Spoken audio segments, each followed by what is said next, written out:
Hello all, welcome to Shatter Our Souls with Novaria. Today, I want to take a little bit of a look at world design along with legacy. Now this is kind of a weird combination, I know, but hear me out. Each of the 5 major regions that aren't the desert are designed in a way that is incredibly linear. However, like looking at it from a map perspective, top down, you can tell that there's a very clear beginning and end. But on my initial playthrough, it never felt like that.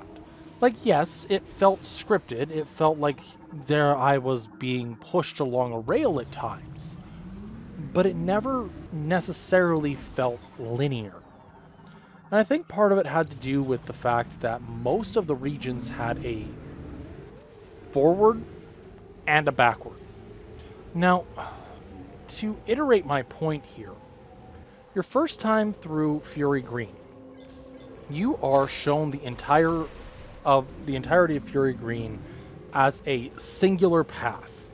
You go from point A to point B to point B to point C. So point A to point B is your opening region until the first major set of forks in the road, just past kind of the very fancy cinematic that showcases the entire region. It makes it look absolutely gorgeous. It's amazing. But the moment you get past that, when you have the proverbial fork in the road, you can go right towards the save station, or you can go left. You go left, you have some amber that's blocking the way that needs an explosive. You can't go past there. So your only real option at that point is to go through the hole in the floor. Cool, no big deal. You go through the hole in the wall, no big deal. And you find yourself running into Mackenzie. Mackenzie gets you the bombs, you automatically know what you're doing with that. And you continue forward from that point onward until you reach the eventual Federation base camp, fight Carvex, and leave. When you leave, it dumps you down just outside of Bolt Forge. The next time you visit Fury Green should be after you have completed Volt Forge, when you have the tools necessary to be able to do darn near anything in Fury Green. And so, your second trip, generally speaking, you're going to do the exact opposite of what you did the first run. You start at the back. You go directly to your to the engineer Mackenzie and say, "Hey, I want this new shot variant. What can you give me?" He gets you the fire shot, you get things going, and you automatically think, "Hang on, there was an area over here that I recall that had some webbing or something that required heat. Maybe I can use that here."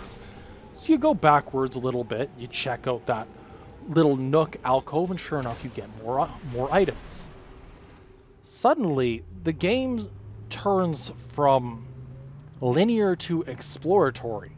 And I think that is part of what did this game so well, is that while the initial encounter with each region is incredibly linear, you are railroaded down a path through various scripted events. Your second trip through, the world has changed enough and your tools have changed enough that it doesn't feel like the same region. Now, using a different region that is a tad more familiar in my mind, I want to look at Volt Forge. Now, Volt Forge is designed as 3 towers. You start at each tower is connected by a basic road, if you will. And it allows for transportation from point A to point B via the Viola. Fantastic. Makes perfect sense in my books. However, to get the doors to open, you need to turn on the power. And the power is at the very bottom of the tower. So you dig your way down, you go through the entirety of the tower, start to finish, and you get what is effectively your de facto power up, if you will. The entire tower comes to life, and your return trip from the bottom to the top is dramatically different. Now, in the first one, you're seeing remnants of machines and kind of the manufacturing side. And it looks ominous when you first see it. There's a lot of machines that just do not make sense. When you see the electrical actually running, you have scanners whirring, you have mechanical arms grabbing pieces, checking them out, scanning them from every angle. And you can get a sense for not only the scale of industrialization of the Lemorn, but also you get a sense of just how precise their creations were. Anything that did not perfectly match what they were aiming for was scrapped.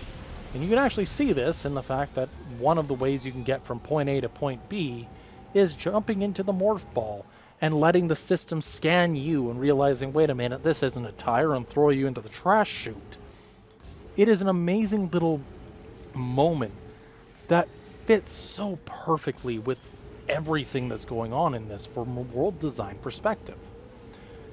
The trip back to the top is mired by countless problems. Tech that's not working, different bits and pieces that need a little bit of a nudge because it hasn't moved in a while. These are typical, normal aspects of a game and a machine that hasn't been running properly for a while. I love it. I think it makes a lot of sense. World design in that region, again, linear. Second tower, again, very linear. You go from the top of the tower to the bottom of the tower. The second tower features more of a gauntlet of combat. Every region you go through has something more combatively that you as the player have to get through. Again, not the end of the world.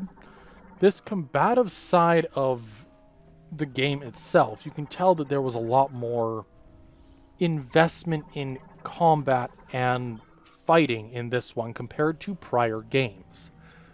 What I find interesting about that is that each floor featured a different subset of enemies for you to fight. To get to the bottom, you fight I want to call it like a mini-boss type enemy. And then you get to go fight Silex and return from the way you came back to the top. Except now that the power's on, you now have to contend with security systems, and all of the little things that never bothered you before suddenly are a problem. Again, this isn't a bad thing. It's just something that, if you're not looking for it, go unnoticed. And so, in that regard, I think it's done phenomenally. The next region, spoiler alert if you have not gotten through Ice Belt or haven't seen it yet, Ice Belt's region is an incredibly linear as well. Lo and behold, it makes sense from the perspective of how they built it. You go from the top of the area to the bottom. You try to turn on the power. But your trip in Ice Belt feels very different from what you had to deal with in Voltforge, where Voltforge was very clearly A to B. Like, there was very little outside of maybe a couple walls or a puzzle or two stopping you. This one was much more deliberate. Ice Belt wanted you to take your time, investigate, and really take in what you were dealing with. It is a medical facility designed to hopefully rehabilitate the lost grievers and turn them back into Lemorn.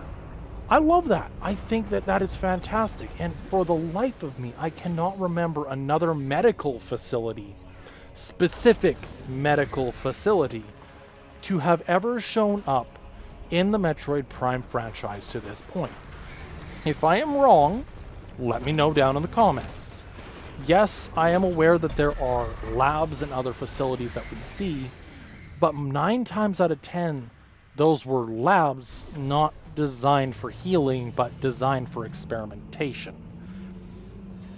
Anyways, Ice Belt's whole vibe is this is a medical facility and we are aiming to try and improve, or dare I say, save the lives of these grievers that have been lost.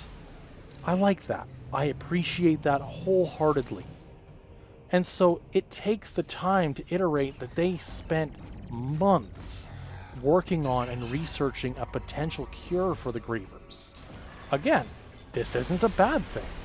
It takes a lot of information in all at once, but it forces the player to slow down a little bit. It does so through a unique key system. Now, Prime 4's Ice Belt has what can best be described as as I said, it's a key system. There are various nodes, notches, and locks on each floor that are broken off from a core piece, a core force field, if you will. If the force field goes without this piece being fixed or brought back, you will not be able to progress.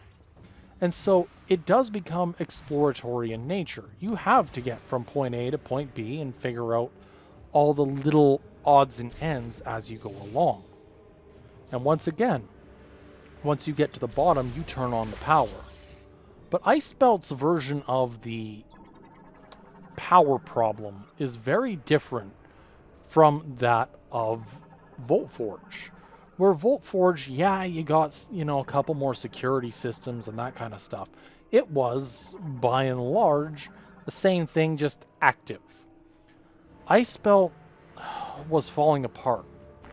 Now, I think part of the reason why Ice Belt was falling apart has to do, in part, with how the game designs and works around the ideology of things being broken or decaying. Metroid Prime 4's Ice Belt focused very heavily on the idea of a broken system. The bulk of the grievers were in cryogenics prior to you being able to open it up. And because of the cryogenics, the grievers were dormant and whatnot. And so when the power came back on, when the heat started, the cryogenics couldn't keep up with what was arguably a decayed and destroyed facility to begin with. The result of that is that it becomes a mad dash to get to the top of the facility to save your one random Federation trooper that remains from what is arguably certain death. I like this particular moment in the game because it feels frantic. It feels like you have to rush it. And again, it doesn't feel like you're losing out on exploration because you're going to be going back anyways. And truth be told, you're taking pathways that weren't available before.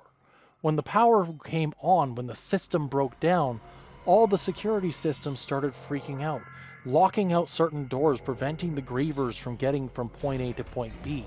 It went into full security lockdown in order to protect the facility and the individuals within. I love that. It gives a semblance of life and meaning to these regions beyond just, oh yeah, there is this problem over here that I'm supposed to deal with, yada yada, big deal. It gives a certain degree of urgency. And it means in no small way that the Lemorn actually cared very deeply about safety and security. And that's not something you get very often in these types of games. The next region, and arguably one that does it the weirdest, is the Flare Pool. Now, Flare Pool is actually where I am at this exact second. It's the volcano. The idea behind Flare Pool was that your first visit, you are working with one of the Federation soldiers to get from the front of the facility to the back of the facility. He wants to find one of your, or another of his soldiers who is stuck at the back of the facility. And so you spend your entire first trek protecting this one soldier, hoping to get to the back of it, and then hoping that the other soldier and him work together alongside you. It works to a degree. It actually adds a fair degree of nuance and difference to this region compared to what came before. Whereas with the other two Federation troopers you had come across, one was injured and had no means of moving forward, and the other one was an engineer who was about as clumsy as they got and definitely not militaristically minded at all. But I digress. The idea behind these characters and their plight is that each of them ended up having something more to offer you technically. And it really worked in the favor of the region that you were able to have these interactions with another entity, another individual. What bugs me about the second visit of Flare Pool is that this is one of those few regions that really doesn't do first and second visits all too easily. Your first visit is your main visit.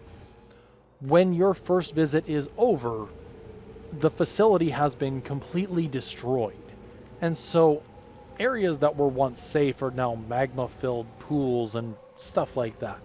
It is very clear from an outsider perspective that this area was intended to feel very different your first trek to your second trek.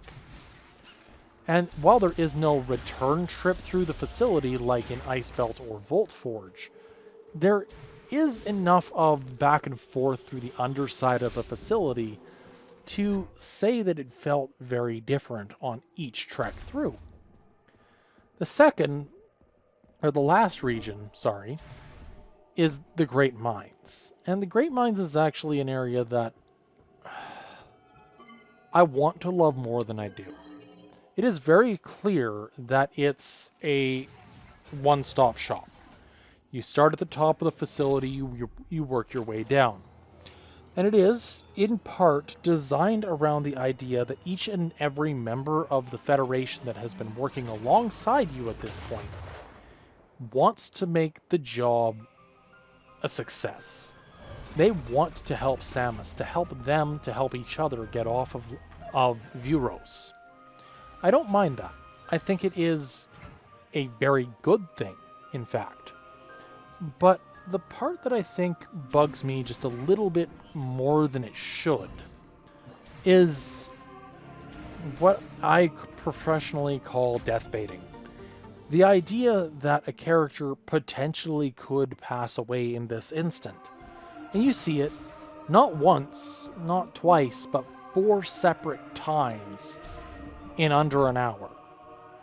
Now, as an individual, I had a feeling that it wasn't actually going to be a KO, that the character was going to be perfectly fine when all was said and done. But there is the possibility that somebody somewhere might not believe so.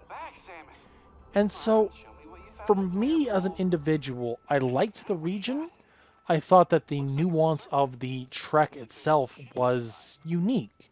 It definitely had a lot more of a exploratory or an exploratory vibe to it, but it was also one that railroaded you. Again, very linear. But return trips allowed you to travel from one section to another relatively quickly. So, is that a bad thing? Not necessarily, but of all the regions in the game, this is the only one that cannot be traversed backwards. So, maybe there is something to say about that. Who knows? But world design-wise, every single region had something different to an initial run and a future run. And this is very important in my mind, because if an initial run and a future run are so dramatically different that you can hardly say that they're the same place. Even the Great Mines had an issue where, yes, you're technically traversing the same path through, it doesn't feel like it. Because the stakes and the situations surrounding that trek have dramatically changed. Your first trek, you are trying to keep whatever Federation soldier you have behind you safe. Your second trek, you're saying, okay, what can I accomplish here? And I don't necessarily think that's a bad mentality, but it is something that needs to be noted. Anywho, as you can see, we've finally gotten the fire shot, and we are in Fury Green.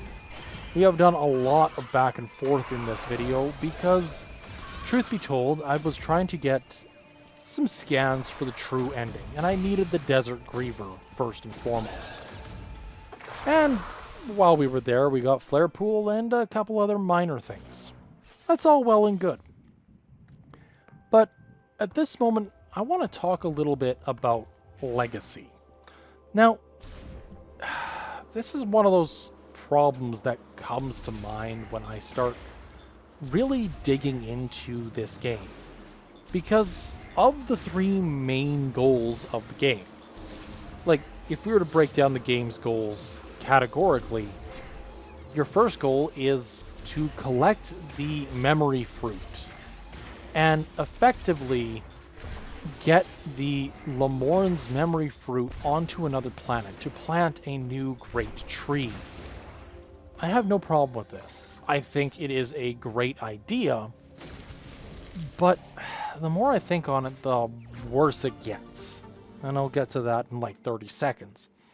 The second main job is to get yourself off of Vuros. You want to get home. You want to get back to where you are supposed to be. Vuros is not where Samus is supposed to be, and as such, she kind of wants to get back to, I guess it was Tanamar. The third is that you want to get as many of those Federation soldiers off of Vuros and back to Tanamar as possible. They got sucked up and brought into the middle of a situation that they had no control of and no capability of really fighting back against. And so it seems only right that you should do something to help ease their worries and help them get back to where they should be. And it's with these three goals in mind that I played the game. Only, as an individual, as I was playing it, I forgot all about the memory fruit. I was so concerned about trying to get the Federation soldiers home that I neglected the main core job, at least in the back of my mind, for about half of my initial playthrough. And I think there's a couple reasons for that. First and foremost, it was very clear from the get-go that if you were going to be bringing something back, you should be bringing back people. There is enough data and information in Samus's suit to act as a Trojan horse of sorts, and allow Samus, and by extension the Federation, to be able to have a means of talking about what happened on Vuros to another generation, to other individuals. This is my personal opinion. I don't necessarily think that it's the right opinion, but the problem that I run into is actually the memory fruit itself and how that system works. See, the memory fruit is fed by green energy, the same green energy that led to the Lemorn's downfall. Okay, well, that's kind of weird to begin with, but whatever, no big deal. It is mentioned that the green energy creates an explosion of life, and that's probably part of it. Good enough. But then you end up with this kind of awkward middle ground, if you will, where it is very clear that the world as a whole exists and works alongside you. The world as a whole is gone. The Lemorn are long since lost.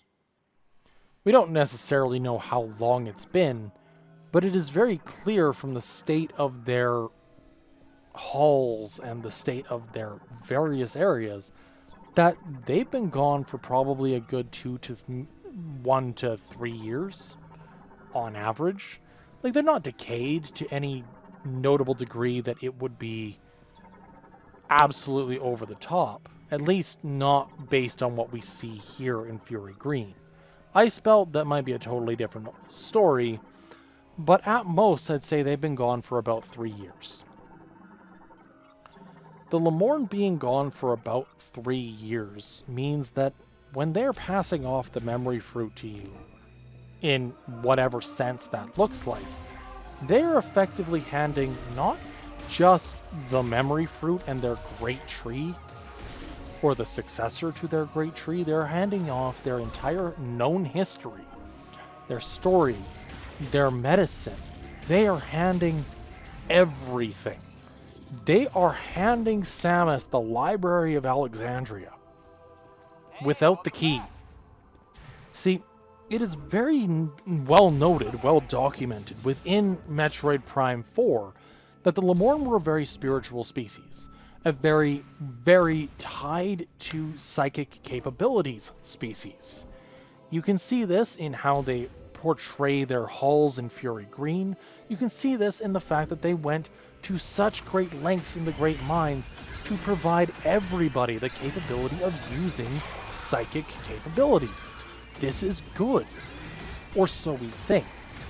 But the problem is that their Library of Alexandria, their storage of everything they've ever known, is a fruit full of knowledge that can only be accessed through psychic energy, which makes it effectively pointless. If you can't access it or understand it in any meaningful capacity, then it's just a fruit, it's just a tree. And yes, the legacy of the Lemorn being a tree on another planet isn't necessarily terrible, but when I thought about what a legacy is, I look at individuals that, or look at circumstances and individuals that have made a massive mark. Mahatma Gandhi with his peaceful protests. I look at World War II and the fear of, and the legacy that it left behind, the fear of nuclear weapons, the fear of war, the fear of what a large-scale conflict could mean for our world going forward.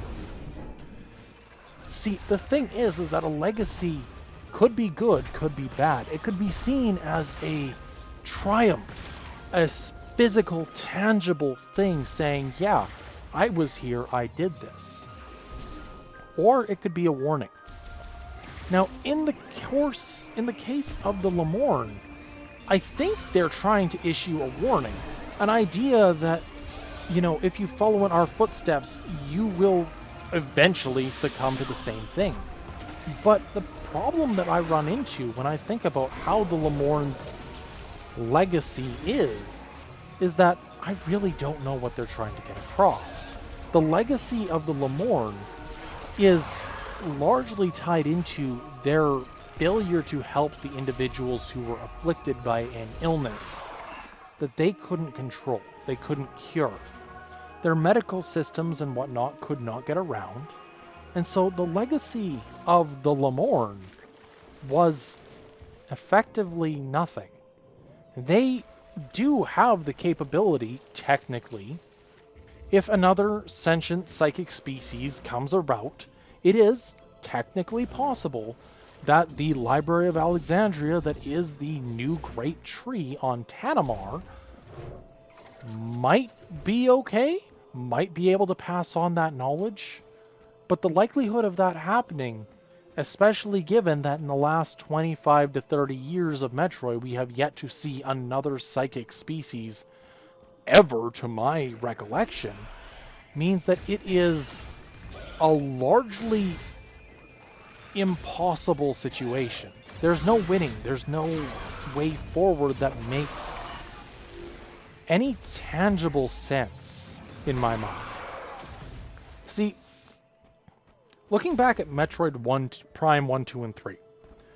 Prime 1, your legacy left on Talon 4 was that at the end of it all, after all of the poison, the loss of the Chozo, everything, that you were able to solve the problem, that the planet, theoretically, after Samus's influence, should be able to return to a state of something. It might never be the paradise it once was, but it certainly will not be as dangerous as it currently is. In Metroid Prime 2, your legacy left on Aether is not the is that you managed to save the last of the Luminoth. That their society may, however briefly, be able to continue on. That they might be able to rebuild and pass on their knowledge not only of interdimensional travel, but also of the mistakes and what they did wrong. They can pass on so much more than the Lemorn ever could, because the Luminoth survived and had the ability to pass it on. Their, I suppose, legacy left behind on Aether is that Aether still exists. The legacy left on Phase is that Phase doesn't exist anymore. Like, these are situations that constantly come up within the Metroid franchise. There's a certain degree of fate, and there's a certain degree of what was always shall be type of mentality, but I get stuck on this so badly, because if your entire goal is to help bring the legacy of the Lemorn to another planet, what legacy? What do we actually gain from this? What story is there to tell? Because Samus, as far as we understand, is the only person who has any knowledge of what's going on with the Lemorn as a whole. And as such, Samus is the only person who might be able to tell the story and the theoretical end of days for the Lemorn as a whole. I don't get it, and I wish I understood more. This, I think, is a little bit of a... if I'm being honest, this is one of my biggest gripes with Metroid Prime 4 as a whole. It is, on the surface, a very decent game. As I've said, I've gone through each region. I've talked about how each region, while it is linear, while it does have certain things that it is aiming for, it also pushes you to slow down and really consider the long-term effects of what you're doing. But in the same breath, the core storyline, the thing that the game was trying to push you towards completing, doesn't make enough sense, doesn't stop to let itself breathe, or dare I say, even take in the information for the main story to necessarily make a whole lot of sense. And in part, I do think that is something that does plague the rest of the trilogy.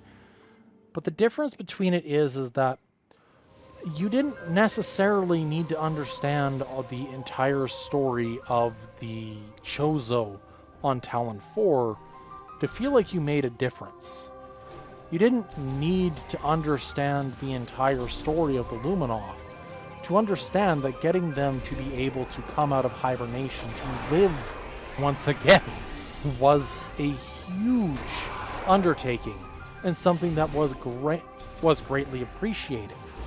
Those are legacy left behind. But the ending of Prime 4, it left me hollow. I wanted so badly for the history of the Lemorn, for the story of Silex, and more to come to fruition. That, I admit, I have a little bit of copium going on. I want very much to love the ending of Prime 4. But if I'm being honest, Prime 4's ending is probably the weakest in the franchise. And that is not something that I would like to say with any degree of love. I want to love it more. Now, I suppose, given the fact that I've gotten this far into it, what could the actual legacy of the Lemorn be? Because we get the idea that it's the Library of Alexandria. It is their collective knowledge over decades, centuries, being stored in a single location. This isn't a bad thing. What interests me about this is that, by and large, it is assuming that somebody has the means of accessing it through psychic capabilities. Kind of the perfect Library of Alexandria. It is capable of giving anyone access to anything. If they have access to medical or procedures, that's a possibility. Ores, mining, that's a possibility. If you have the ability to refine green energy, technically could be stored within that Library of Alexandria. But unlike what could be in our modern world, there's actually a lot more to it. Where the library of, well, the capability to pass on information on to the next generation in our world is very dependent on a few basic things. Physical copies, word of mouth. These are kind of the basics, right? Now, books and word of mouth can only do so much. And I wish that they could do more. But not all hope is lost. Because the capability of the Lemorn in this case means that they have the ability to pass on information, including the warnings. See, this is something that comes up a little bit in media as a whole, but the warnings come after the spells. So, I'm not sure if you have watched Doctor Strange, but the original Doctor Strange movie was actually an incredible movie, one that I rewatch on a fairly regular basis. But what I like about that one kind of end moment is that the warnings come after the spells. They're like, yeah, they teach you how to do it, but they don't really warn you about the safety of doing it. You kind of got to figure that out on your own, or take more time to pay attention to it. And that is a huge, huge problem. But with Metroid Prime 4's approach to it, technically, it would mean that we could pass on information from one to another in an instant, for one, and for two, that instantaneous transfer of information of anything could very well mean that you could witness a individual learn about entire subsections of surgery and medical history, helping new people, new patients with old problems in mere moments. And what's more, it would pass on the possibility or the understanding of what goes wrong if anything did. So the refining of green energy is one thing that could be passed on. But the other side of it is that it also would be passing on information about what happened when that green energy shower landed on Vuros, what happened to the Lemorn. And so there would be probably more rigorous testing if something of this ever happened, again in the Metroid universe. There would be more attention to detail. And I wish that the Lemorn had taken some time to pay attention to the little details, to really hammer home that they don't know everything. But whether it was hubris, pride, or perhaps even a little bit of desperation, they did what they did. I don't agree with it, but I'm not the person who can stop it. And to be clear, when I start talking about games that are coded to be future-sighted, like space age games, it is a really, really clear problem in space age games, is that people get caught up in, I can do it, way too easily, and forget that they are human. not gods or omniscient beings. And maybe that's just because we as humans, we as sentient beings, have the capability to say, yeah, I can do that. It might also be that it's commentary on what we would do in that circumstance. Can't necessarily say one way or the other. I personally believe that it's a commentary on what we ourselves would do in that circumstance. That if we ever came to a situation where we understood that we could bring the Great Gobi Desert back, that we could bring greenery back to the entirety of Egypt, I don't really think anybody would necessarily stop and think about the potential consequences. It would be seen as a great boon, a great achievement to do as such. And I don't think we would really stop and pay attention to the details. Art takes many forms. And when we start talking about things in metaphysical senses, in philosophical ways, sometimes things can get lost in translation. Maybe that's the entire legacy of the Lemorne, is trying to get people to slow down enough to think about what the consequences could be in a different dimension. Shall we say, in our real world. And maybe that's just my way of looking at it.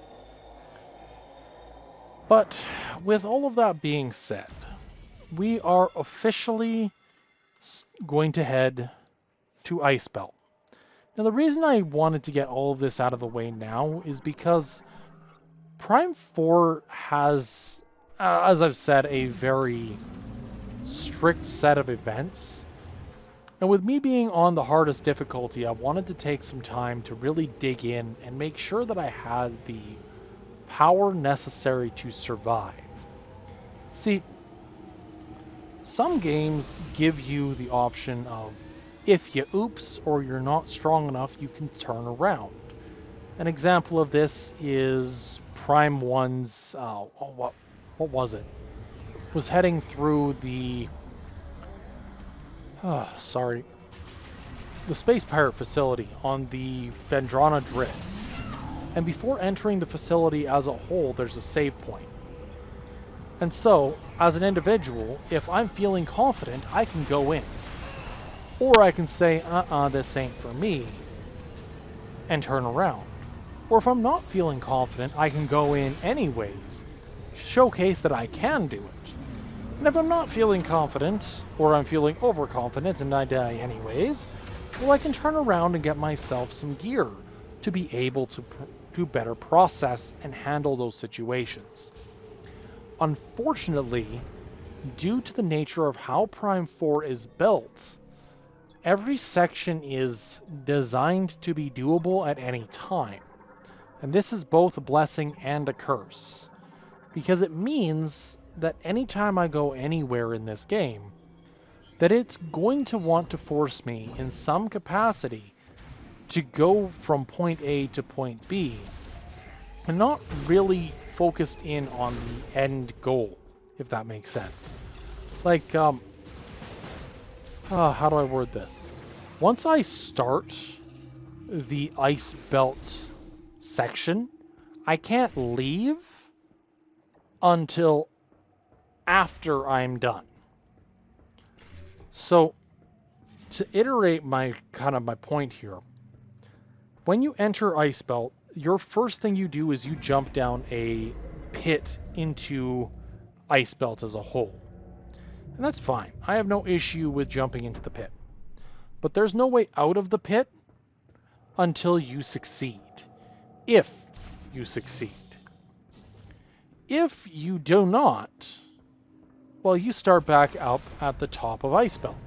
And you can turn around and leave, or not. Or you can go straight back into it and see what else you can get into. That is very much a possibility. Once you hit the first save point past that hole, you're stuck. You either beat Icebelt or you don't. And as an individual, I don't want to get soft locked because I didn't take enough time to pay attention to the world. So I took some time, and my goal is to survive Icebelt in its entirety. And hopefully the first try. Let's be real, I don't really want to fall just yet. Anyways, if you like what you see, are curious what the next discussion or point of interest will be, drop a like down below, and while you're there, if you could hit the subscribe button, that would be amazing. Until next time, have a good one.